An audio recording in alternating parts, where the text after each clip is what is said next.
Hey guys, Tess here from www.itsyourtherapy.com, and we are here today to talk about post-traumatic stress disorder, also referred to as PTSD. According to the Diagnostical Statistical Manual of Mental Health Disorders, the DSM-5, there are the requirement to be labeled with or have this PTSD disorder or PTSD is having one or four of the following. So the first is actually exposure to a traumatic event. So this is an event that creates trauma to the neural network. They used to call it shell shock because your brain, your neural network literally freezes or is shocked and it doesn't know how to process this information. It doesn't know where to go, so it stays stuck. And throughout life, your neural network is trying to make sense of this happening, and a lot of times you will have these symptoms as a result, and we'll go into that. So the second thing is witnessing it in person. So you experienced the traumatic event, like you experienced the abuse, or you were the policeman who was shot, or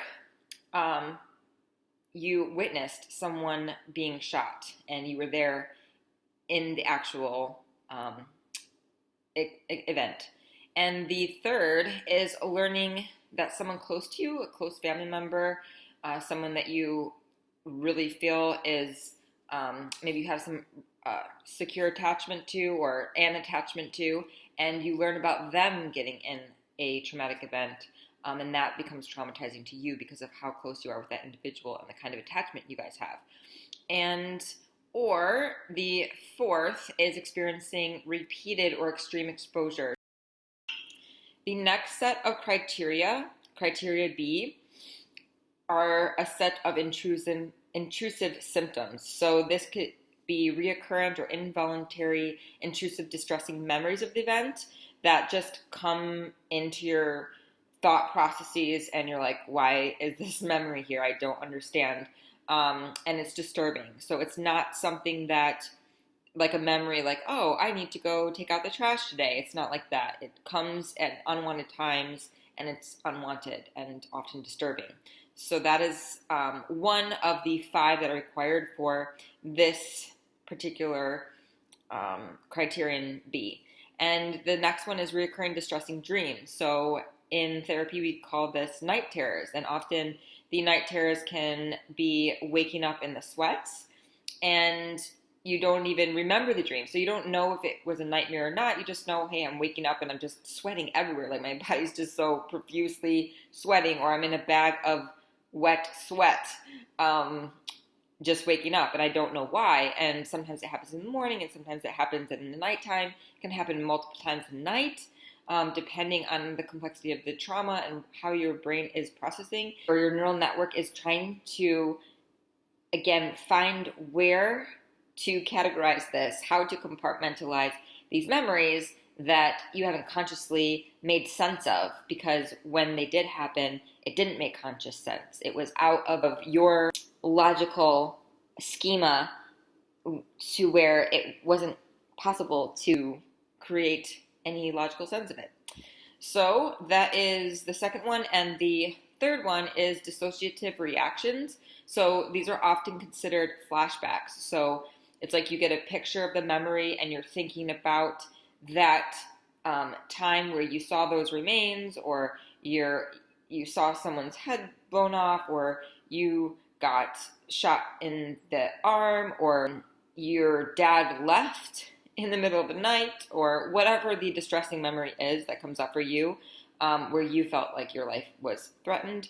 That would be a dissociative reaction because you didn't want to think about it, and it wasn't just a thought, it was an actual visual memory of the actual event.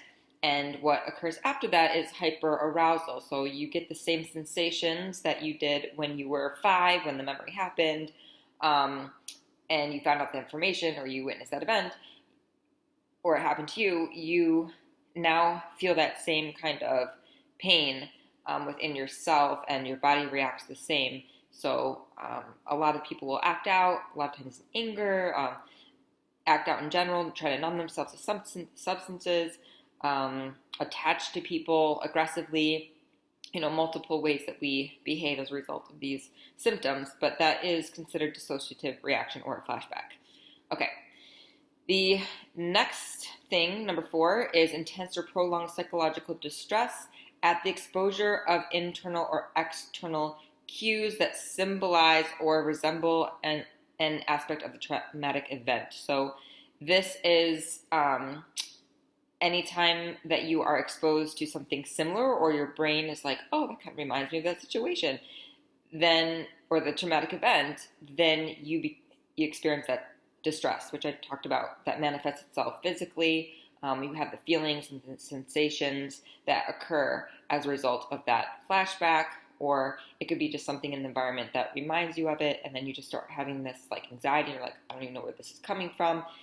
And it's all because your body is so smart that it recognizes these similarities and picks up on it and reacts in a way that would normally be to help you to survive.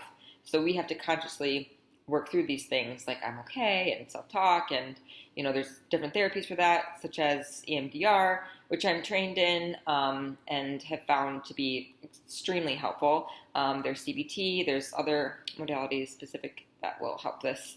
And if you want to know more about those, like specific treatments and modalities that can help trauma, go ahead and comment below or ask me, email me, and I will be happy to let you in on those. And the 5th thing is marked physiological reactions to internal or external cues that symbolize or resemble an aspect of the traumatic event, which I just spoke about. So it's either distress that you feel internally and emotionally. Criterion C is titled persistent avoidance of stimuli. Whether that's internal or external, it can be both the internal distressing memories, thoughts, and feelings, or external reminders of people, places, conversations, activities, objects, situations that arouse the distressing memories, thoughts, or feelings, and the feelings including the sensation. The criterion D is negative alterations in cognitions or mood. So obviously cognitions are your thoughts, and your mood affects your attitude and just your outlook on life. And what happens after these kinds of events, we tend to have a skewed worldview, and it's in order to make sense of it, or because we haven't made up sense of it, we often become irritable or angry or have negative beliefs that just overall make us more negative overall. We just see the world through a less positive picture because of these traumatic events. Okay, so you need 2 of 7 in order to meet the criteria for this particular section of the diagnostic criteria. The first one is inability to remember an important aspect of the traumatic event. So you're asked if you can remember different parts of it, and you feel like there's so many details, but you just cannot bring up the memory. And a lot of it's because you're just not ready to handle that pain, and your brain knows that, your body knows that.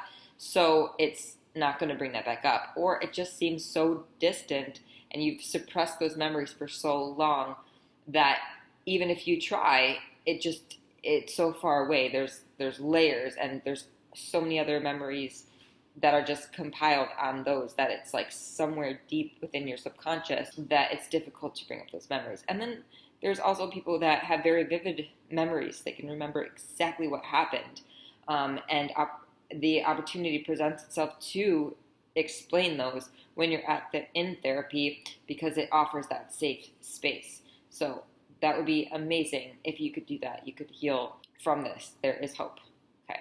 The second thing is persistence and exaggerated negative beliefs or expectations about oneself, others, or the world. So this is a negative outlook that I was explaining before. It can implode. Like, you can have that negative outlook on yourself, you can have it on other people, or just about the world in general. And we often want to have something to blame, so we'll blame ourselves. I'm bad, I'm guilty, it's my fault, but nobody can be trusted. We use all or nothing statements like that, very black and white.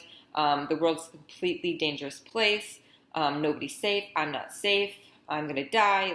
is you feel like your whole nervous system is completely ruined or you're ruined. There's lots of different negative, detailed thoughts and cognitions that we have, but those are just some of them. And the third is persistent distorted cognitions about the cause or consequences of the traumatic event. So we might make up our stories about this traumatic event, why it occurred. For example, a drunk driver ran over your daughter and you're a mom or your dad, and you make up this story about the drunk driver that she deliberately did this, and she's out to get your family and you're paranoid, or she was just a dumb broad that wasn't paying attention, or she's out to get children, or whatever. The story is just not adding up, but it's a way that your brain wants to rationalize the situation, so you have somewhere to put your anger, your hurt, your pain onto. So it makes sense for your brain, but it ends up hurting us in the end. So finding an outlet, an avenue to really deal with those emotions is extremely prevalent to the healing process.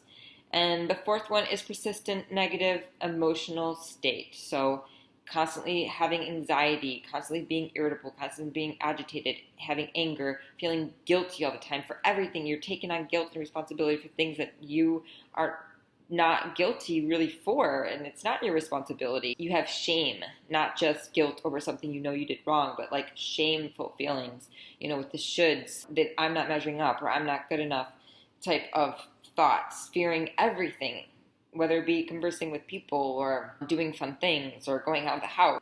Fear of rejection, every fear becomes exaggerated. Even horror.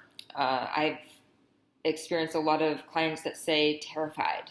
If you use the word terrified, that is a kind of a red flag for me as a therapist that you might have suffered trauma in your past. Because terrified, you to experience something terrified and use that word so nonchalantly, typically is not someone that hasn't experienced trauma probably wouldn't use terrified. They'd be like, I'm scared or I'm afraid, not terrifying. So really deep words like that are red flags for me to dig a little deeper. The fifth thing is markedly diminished interest or participation in significant activities. So this is very similar to depression and hedonia, feeling like, you're not as interested in things as you were before, just not motivated, or just it could be the avoidance factor too. So there could be multiple reasons why, but you don't do the things that you used to enjoy, and you don't find things interesting as you did once before this traumatic event.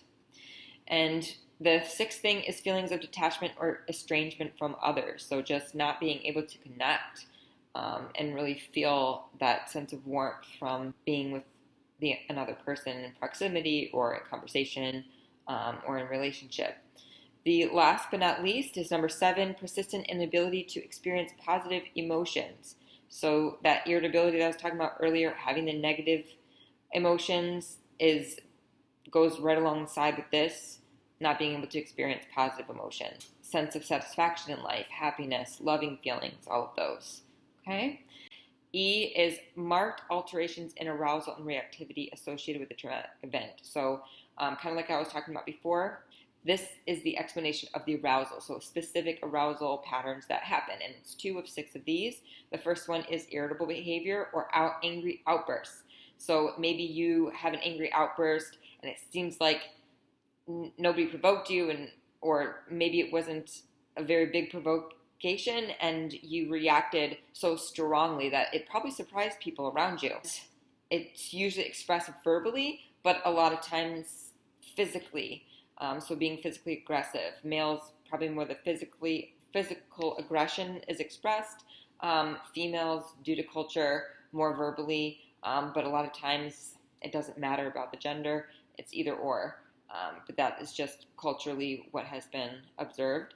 And then the second thing is reckless or self-destructive behavior. So crashing cars, substance abuse, sexual behavior, promiscuity, spending tons of money, just kind of not caring about yourself and just taking chances and risks that could put your life in danger. The third one is hypervigilance, so just kind of, looking over your shoulder, kind of thinking somebody might be behind you, or like you have to, and it may be subconscious too.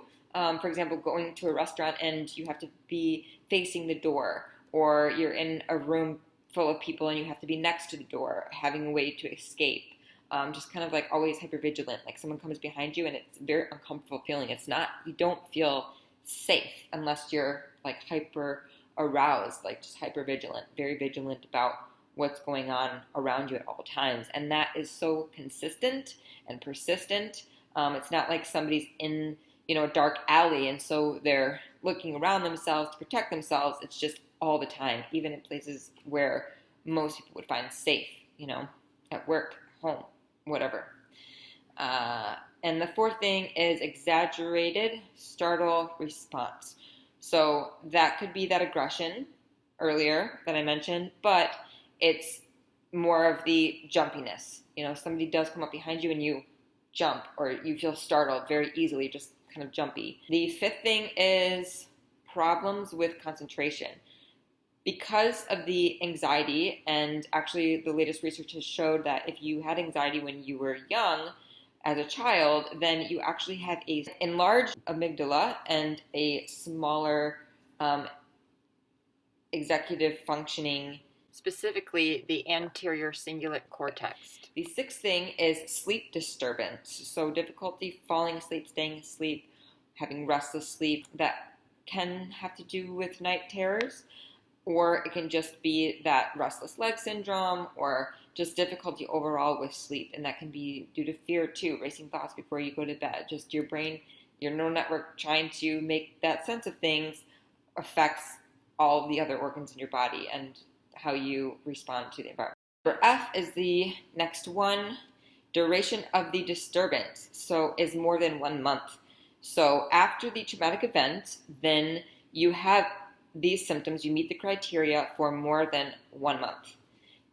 The disturbance causes clinically significant distress or impairment. So because of these symptoms, you now are struggling socially or occupationally or just daily functioning. You do life, your ability to do life. And H, the last one, is the disturbance is not attributable to the physiological effects of a substance or another medical condition. So basically that has to do with all the disorders. If a medical condition or substance has influenced the symptoms, then you can't be diagnosed. Okay. The specifiers for this are with dissociative symptoms, and there are two: depersonalization and derealization. So depersonalization is when you feel detached from your own body, kind of like you're hovering above your body and you're watching yourself from a distance do life. Derealization is the unreality of surroundings. So it feels like your body might be intact, but you're not really connecting with the environment. So we use different grounding skills to connect yourself again to the environment. What do I think? What do I hear? What can I touch? What can I smell? What can I taste?